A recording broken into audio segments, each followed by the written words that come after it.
vai falar um pouco sobre o subgênero cinematográfico, todo mundo sabe que é uma característica fundamental do cinema que provoca identificação com o espectador, tanto é que todos nós temos preferência por um ou outro gênero, ou não preferência por um ou outro gênero, enfim, é o que move o espectador, principalmente no cinema de entretenimento, das eras remotas aí do cinema mudo. Tem uma frase do Richard Schicker, que é um historiador crítico de cinema, que ele diz o seguinte: os gêneros são cercados de convenções. É o que fazem. É por isso que os amamos. Mas quando transcendem essas convenções, levam você a considerações e reflexões sobre as questões psicológicas e morais que despertam. Aí tornam-se grandes. Bom, por que essa frase? Exatamente porque ele fala das convenções,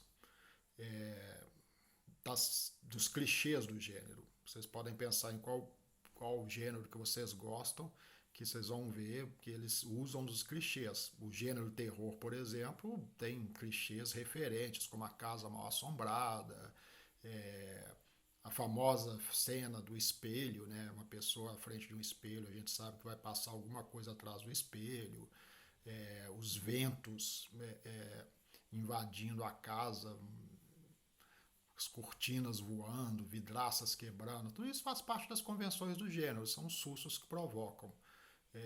O Roger Corman, por exemplo, ele tem outra frase interessante também, que ele diz que geralmente um realizador corre o risco de ficar aprisionado por um gênero.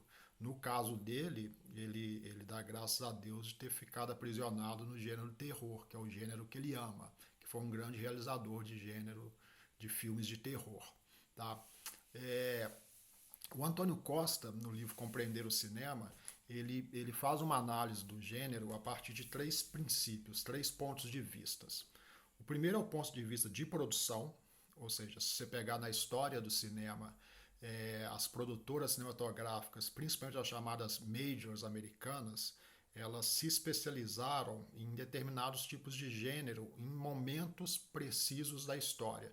Às vezes nem é uma especialização, mas em determinados momentos, pegar o início dos anos 30, por exemplo, que é o início do cinema sonoro. A Universal investiu muito em filmes de terror, tá? Porque era um gênero que vinha crescendo bastante a partir do expressionismo alemão.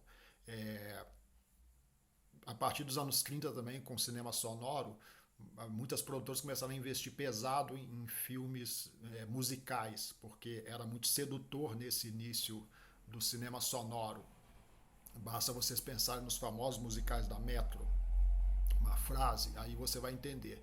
Então, às vezes nem a produtora é especializada nesse gênero, mas determinado gênero que faz muito sucesso num determinado momento da história do cinema, as produtoras, como tinham uma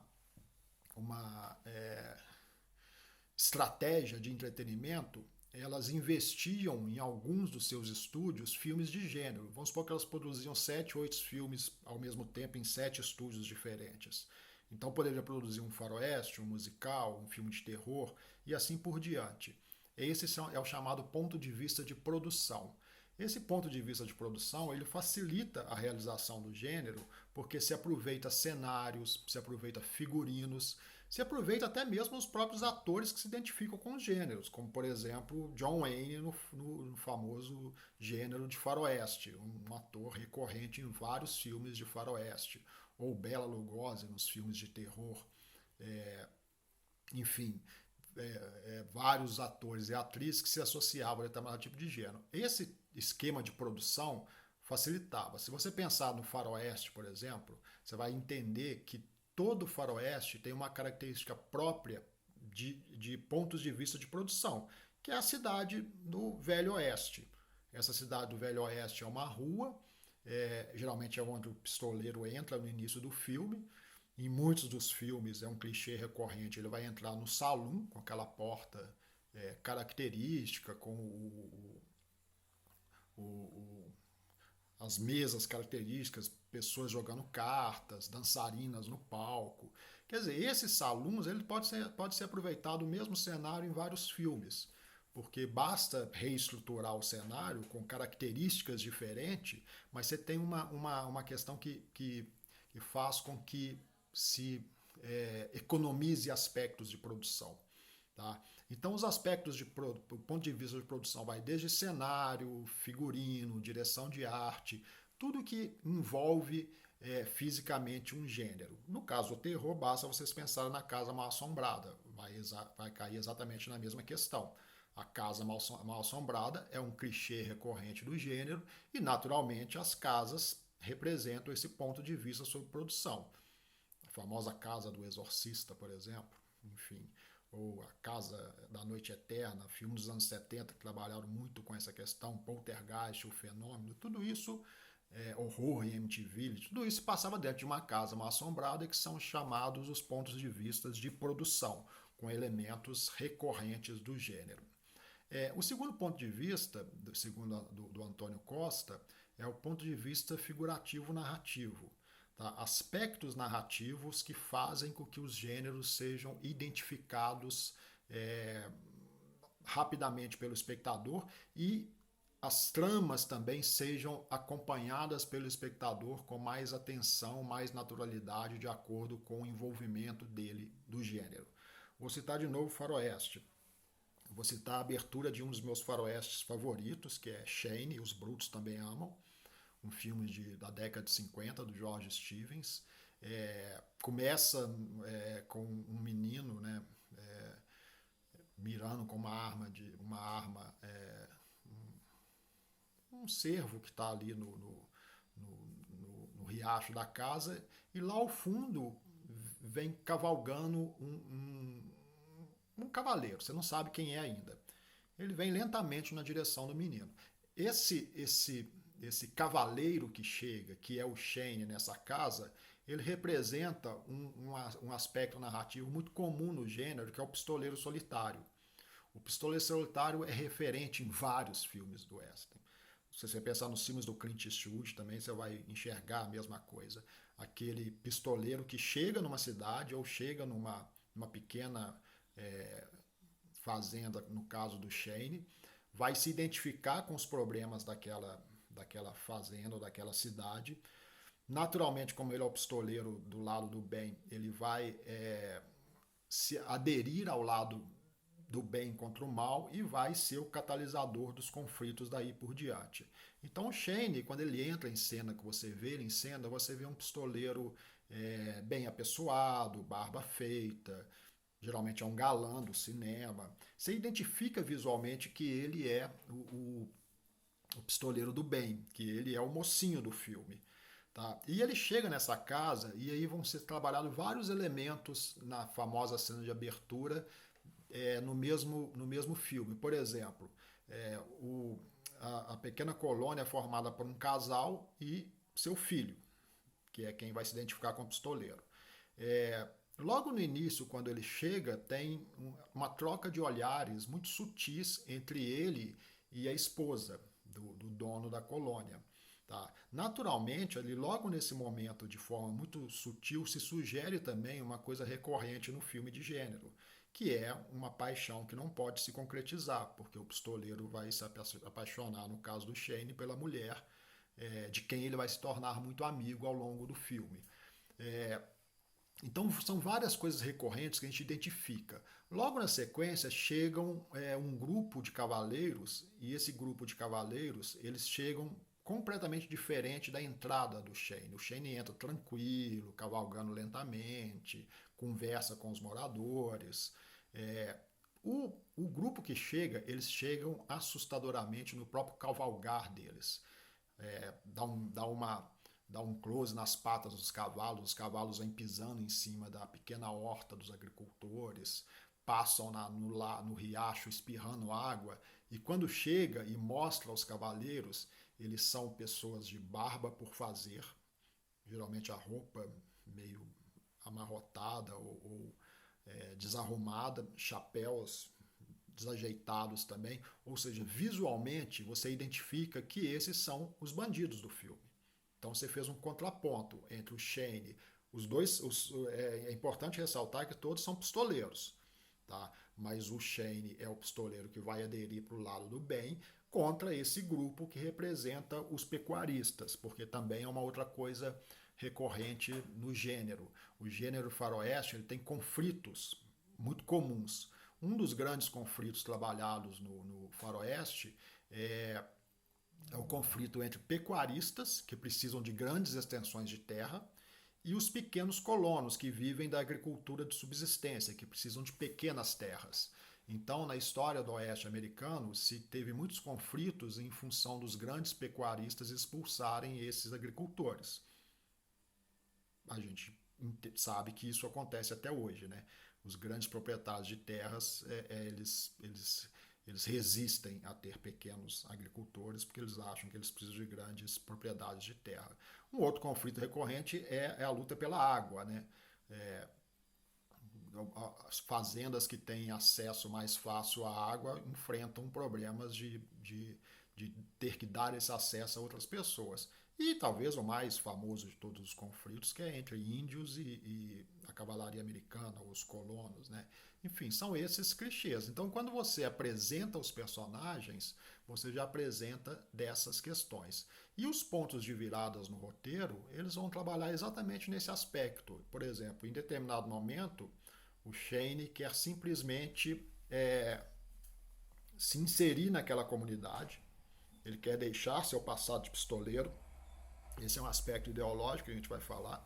Ele quer deixar seu passado de pistoleiro e ele quer inserir naquela pequena comunidade.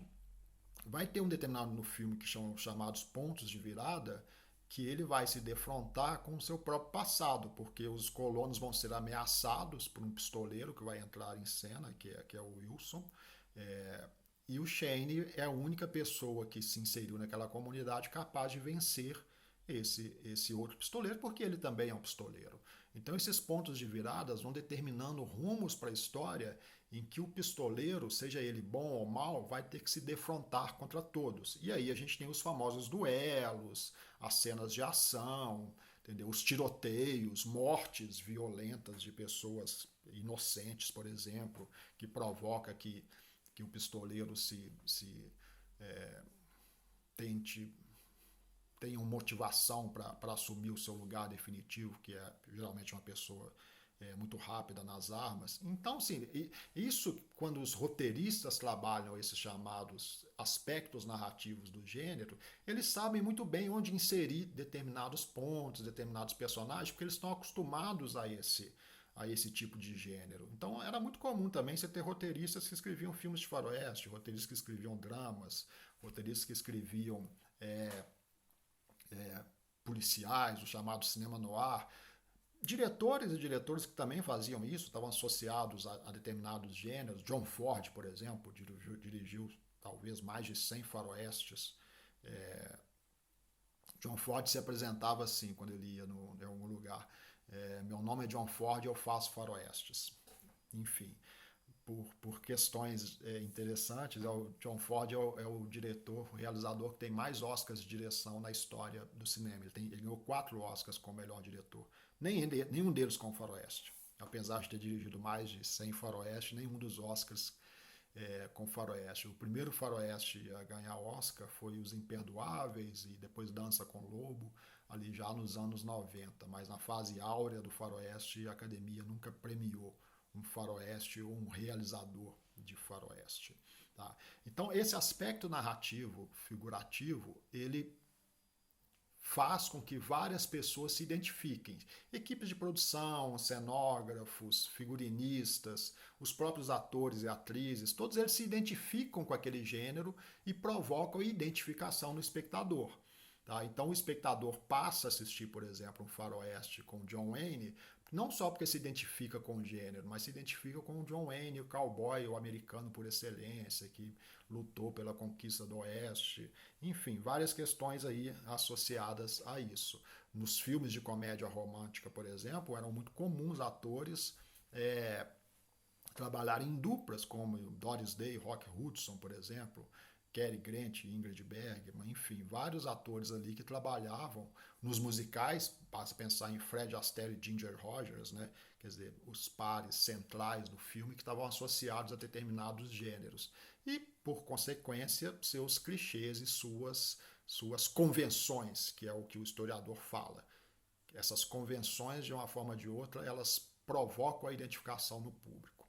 E por fim, o filme, o texto do Antônio Costa, ele fala sobre o ponto de vista ideológico, porque na história do cinema, isso acontece até hoje também, foi muito comum em determinados momentos se inserir questões ideológicas dentro de determinados gêneros.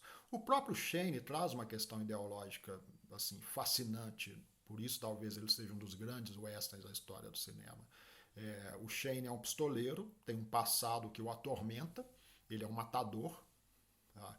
Ali na década de 50 houve as primeiras viradas em cima do gênero, porque ele é um matador, geralmente ele vai conviver com essas mortes o resto da vida, e ele quer se desligar desse passado. Então, a projeção que ele faz nessa pequena colônia com um casal e um filho, de repente é a vida que ele queria ter. Talvez por isso ele se apaixone pela mulher. É a vida que ele gostaria de ter, e não ser aquele pistoleiro sanguinário, aquele matador conhecido pelo exímio atirador que ele é.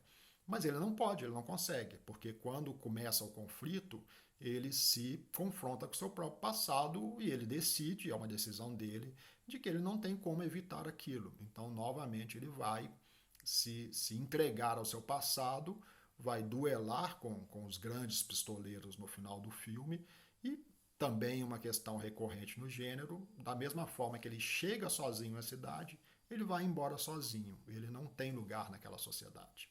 Tá? Ele não pode ele não tem lugar nessa sociedade da qual ele quer fazer parte. Ele é o pistoleiro errante, ele vai ter que assumir isso, o passado dele, até o fim. Então é um filme que traz uma questão ideológica fascinante.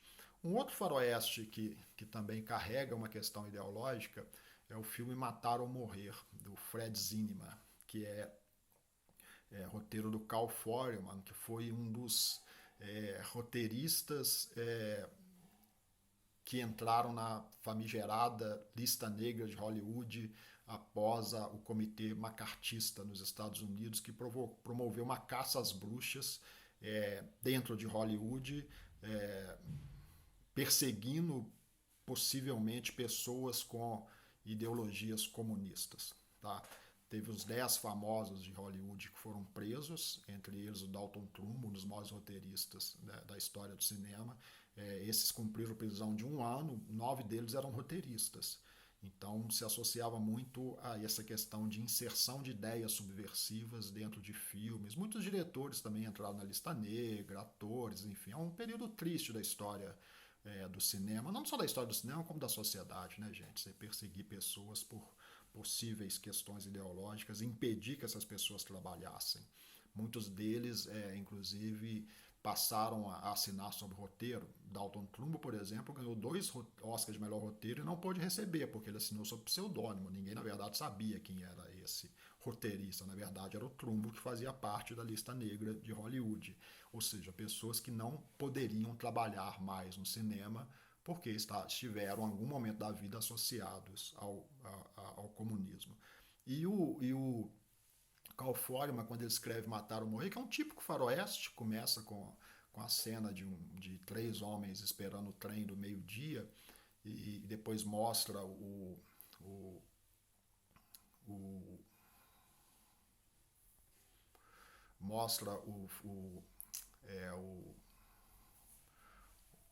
xerife da cidade, tá? Que é o Gary Cooper. Esse xerife, ele está na cerimônia de casamento dele com a Grace Kelly, que é a noiva, e a história do filme basicamente são três pistoleiros bandidos que conseguiram liberdade condicional da prisão, e eles vão pegar o trem do meio-dia e vão para aquela cidade onde o Gary Cooper é o xerife, para matá-lo, porque foi ele que prendeu esses 3 pistoleiros. Então, quando o Gary Cooper recebe um telegrama que eles foram soltos e vão pegar o trem do meio-dia, ele passa a tentar buscar ajuda com todos os amigos dele na cidade para que ele duele com os pistoleiros, porque ele sabe que sozinho ele não tem chance, né? São 3 pistoleiros que ele não conseguiria fazer isso sozinho. Então ele vai em todos os amigos buscar ajuda. E todos os amigos recusam, lhe voltam as costas. Ele é deixado sozinho, ele é entregue à própria sorte. Tá?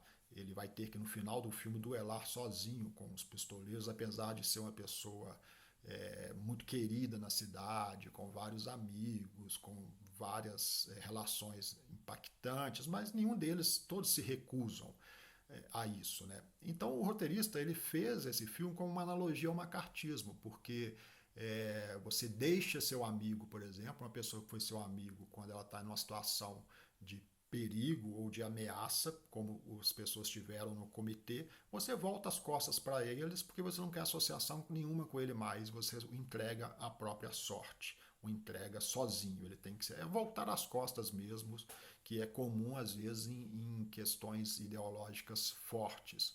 Então é um faroeste com todos os clichês tradicionais do gênero, vai ter o duelo final, tem os conflitos tradicionais, tem o romance entre o xerife Gary Cooper e a Grace Kelly, todos os clichês tradicionais, você pode assistir simplesmente como um grande faroeste, com uma canção belíssima de abertura, todas as coisas que você estava acostumado com os grandes faroestes ali dos anos 40, 50, mas pode também fazer essa análise ideológica.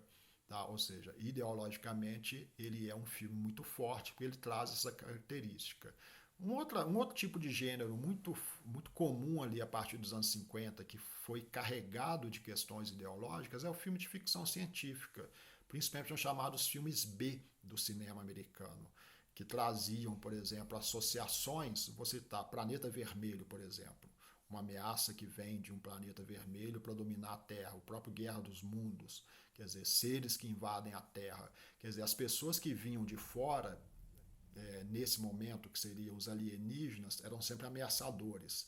E traziam nessa questão uma coisa interessante, que era no auge da Guerra Fria, uma analogia ao comunismo, Planeta Vermelho. Quem que é o Planeta Vermelho? É uma analogia clara ao comunismo. Então você assiste como um filme de ficção científica, mas você também pode fazer associações.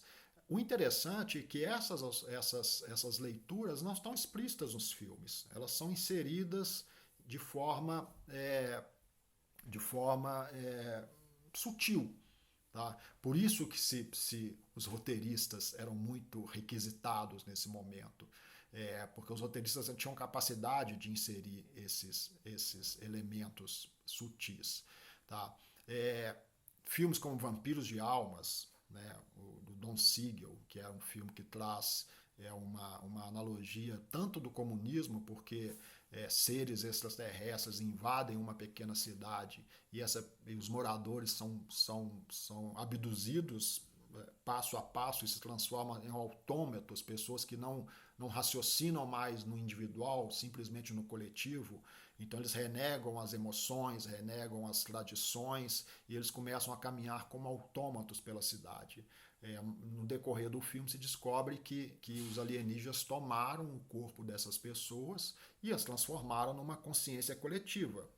Tá? Essa consciência coletiva não permite as questões individuais, que poderia também ser uma analogia ao comunismo. E o filme termina também com uma analogia ao macartismo, porque a única pessoa que se salva dessa ameaça que veio do espaço, que são os invasores de corpos, é um médico da cidade que termina sozinho numa cena clássica, maravilhosa, correndo no meio de carros na estrada, dizendo que você é o próximo, você é o próximo, você é o próximo. Quer dizer, ninguém está livre dessa ameaça que vem de dentro ou de fora, né? De fora seria o comunismo, de dentro seria a caça aos comunistas, o macartismo. Então é um grande filme de ficção científica do Don Siegel, que é um belíssimo filme. Tá? Eu queria só terminar sobre as questões ideológicas e com a própria questão do gênero, falando da incursão recente do cinema brasileiro pelo cinema de gênero, que é muito saudável. O cinema brasileiro está fazendo boas incursões no cinema de gênero.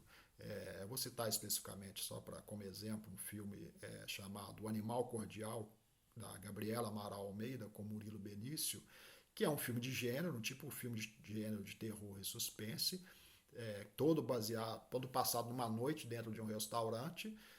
Assaltantes entram, rendem os frequentadores e o Murilo Benício consegue reverter a situação. E aí tem uma explosão de violência, sangue, terror, sexo, enfim, é uma noite aterrorizante dentro desse restaurante, provocado pelo chamado animal cordial. Tá?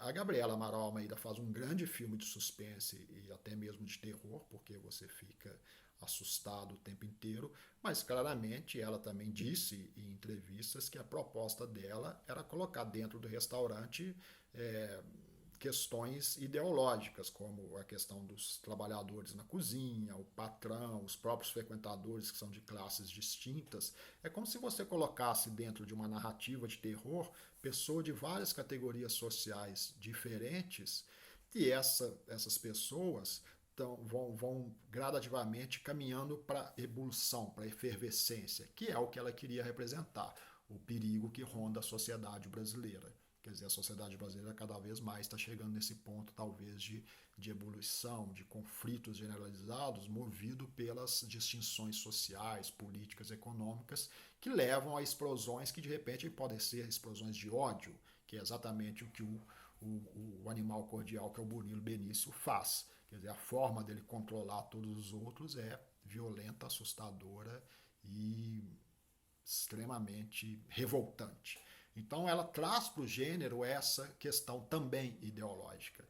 Quer dizer, você assiste o filme como um grande filme de gênero, um grande filme de suspense, com interpretações, o Murilo Benício tá perfeito no papel, mas ao mesmo tempo você carrega de questões ideológicas. Então é muito bom se atentar para isso, porque quando o cinema nacional começa a perceber o potencial do gênero, sem perder a sua grande característica, que é trazer para discussões as nossas profundas injustiças sociais, os nossos medos que tudo isso representa, a gente está falando de um cinema que tem um potencial muito grande, o potencial de tanto atingir o grande público, porque o público se identifica com essas narrativas, e atingindo o grande público, provocar reflexões também, tanto nesse público como em públicos mais que conseguem fazer essas leituras mais específicas. Bom, é isso, gente. Eu queria falar um pouco sobre isso. Eu postei os textos, mas é mais um pouco sobre as questões do ponto de vista de produção, do ponto de vista narrativo e do ponto de vista ideológico. Ou seja, os gêneros que nós amamos, eles carregam tudo isso. Talvez seja por isso que a gente ama tanto essas convenções e a gente não se importa com elas. A gente não se importa. A gente se identifica com elas, a gente acompanha a narrativa, a gente prevê acontecimentos, a gente se surpreende ou não com determinados acontecimentos. E é óbvio que um ou outro gênero passa para a história como aqueles que são os grandes, como 2001, Odisseia no Espaço, talvez o maior filme de ficção científica de todos os tempos, que carrega todos os elementos ideológicos, narrativos, figurativos e transcendem todos os outros gêneros, todos os outros filmes de ficção científica que a gente conhece. É isso, a gente volta por aqui. Um abraço em todos.